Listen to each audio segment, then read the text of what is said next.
সারা বছর জুড়ে আমের স্বাদ পাওয়ার জন্য কাঁচা আম ফুরিয়ে যাওয়ার আগে এখনই বানিয়ে ফেলুন মজার এই আমসত্ত্ব। এটি বানানো যেমন সহজ, খেতেও তেমন অনেক বেশি মজা। তাই বানানোর সময় একটু বেশি করেই বানাবেন, তা না হলে কিন্তু বানানোর সাথে সাথেই ফুরিয়ে যাবে। কাঁচা আমের মজার এই আমসত্ত্ব রেসিপিটা জানতে হলে ফুল ভিডিওটা দেখতে থাকুন। অল্প উপকরণ দিয়ে খুব সহজভাবেই আজকের রেসিপিটা শেয়ার করা হয়েছে। আজকের রেসিপিটার জন্য আমি এখানে নিয়ে নিয়েছি কাঁচা আম। তো এটা টক মিষ্টি আমই ছিল, তো আপনারা চাইলে একটু কাঁচা পাকা আমও ব্যবহার করতে পারেন। তো আমগুলোর খোসা ছাড়িয়ে তারপর আমি ভালো করে ধুয়ে পিস পিস করে কেটে নিয়েছি। এখন একটা কড়াইতে দিয়ে দিলাম, তারপর আমি দিয়ে দিলাম এইরকম চায়ের কাপে 2 কাপ পানি। আজকের রেসিপির জন্য আমি এখানে 1 কেজি পরিমাণ আম নিয়েছি, তার জন্য এই পানিটাই যথেষ্ট। পানিটা দেওয়ার পর এখন ঢাকনা দিয়ে আমি আমগুলো ভালো করে সিদ্ধ করে নিব। বেশ কিছু সময় পরে ঢাকনাটা তোলার পর আমি দেখি আমার আমগুলো মোটামুটি সিদ্ধই হয়ে গিয়েছে। তো পানিটা এখনও কিছুটা পরিমাণে আছে, তো আমি পানিটা আরও শুকিয়ে নিব। আর এই পর্যায়ে খুন্তি দিয়ে আমি আমটা একটু ভেঙে তারপরে ম্যাশ করে নিব। এই কাজটা কিন্তু আপনারা ডাল ঘুটনি দিয়েও করে নিতে পারেন। তারপর এই যে পানিটা বেশ অনেকটাই শুকিয়ে এসেছে। তারপর আমগুলো একটু ঠান্ডা হওয়ার পর আমি একটা স্ট্যানারে নিয়ে নিলাম। তারপর এইভাবে আমি আমগুলো সব ভালো করে সেকে নিব, যাতে আমের ভিতরে কোনো প্রকার আঁশ না থাকে। তো আমগুলো আমার সব সেকে নেওয়া হয়ে গিয়েছে। তারপরে আমি আবারও ওই কড়াইয়ের ভিতরে সেকে নিয়ে আমগুলো নিয়ে আবারও জাল করতে থাকি।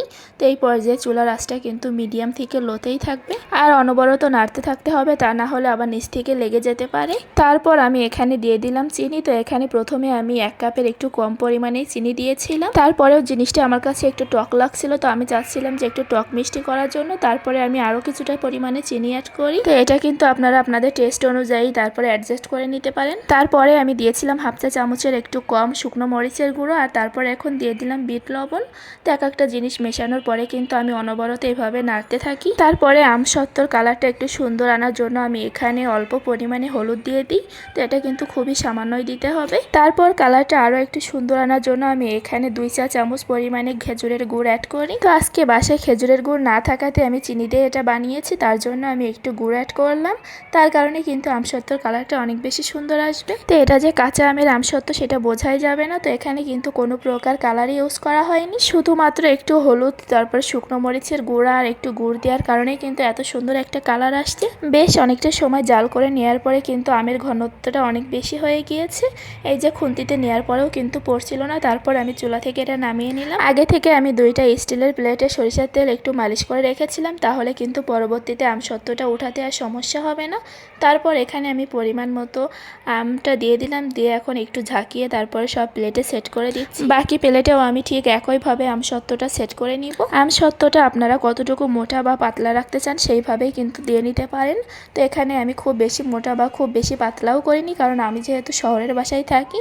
তো এখানে রোদে দিয়ে আমার জন্য খুবই সমস্যা, তার জন্য আমি মিডিয়াম একটা থিকনেসই রেখেছি। তারপরে এইভাবে টানা 2 দিন রোদে দিয়ে তারপর রাতের বেলা ফ্যানের নিচে রেখে আমি শুকিয়ে নিয়েছি। টানা 2 দিন পর আমসত্ত্বটা আমার রেডি হয়ে গিয়েছে। তো এখন আমি আমসত্ত্বগুলো কেটে নিব। তো এটা কিন্তু আপনারা আপনাদের পছন্দ মতো যে কোনো সাইজই করে নিতে পারবেন। আমসত্ত্বটা ওঠানোর আগে প্লেটের চারিপাশে আমি ছুরি দিয়ে একটু ঘুরিয়ে নিয়ে তারপরে আমসত্ত্বটা উঠালাম। আর এটা কিন্তু দেখুন খুব পারফেক্টলি হয়েছে, আর কালারটাও কিন্তু অনেক সুন্দর আসছে।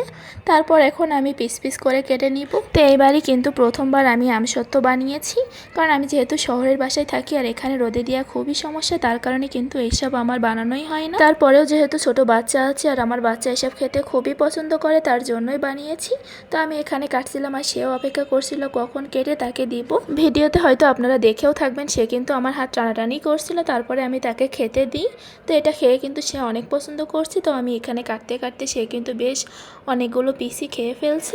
যাক আলহামদুলিল্লাহ, আমার বানানোটা কিন্তু সার্থক হয়েছে। তো আপনারাও কিন্তু চাইলে এভাবে ঘরোয়া উপায়ে আপনাদের বাচ্চাদেরকেও আমসত্ত্ব বানিয়ে দিতে পারেন। তো এটা কিন্তু ঘরোয়াভাবে বানানো, যার কারণে হেলদিও। তো এইভাবে কিন্তু বানিয়ে আপনারা নর্মাল ফ্রিজে সারা বছরের জন্য সংরক্ষণ করে রাখতে পারেন। তাই আর দেরি না করে এখনই কাঁচা আমের আমসত্ত্বটি বানিয়ে নিন আর সারা বছর জুড়ে সংরক্ষণ করুন। আজকের রেসিপিটা আপনাদের কাছে কেমন লেগেছে অবশ্যই কিন্তু জানাবেন, আর যারা আমার রেসিপিটা দেখে আমসত্ত্বটা বানাবেন তারাও কিন্তু অবশ্যই জানাতে পারেন। রেসিপিটা ভালো লাগলে আমার ইউটিউব চ্যানেলটি সাবস্ক্রাইব করে বেল বাটনটি অন করে রাখতে পারেন। আল্লাহ হাফেজ।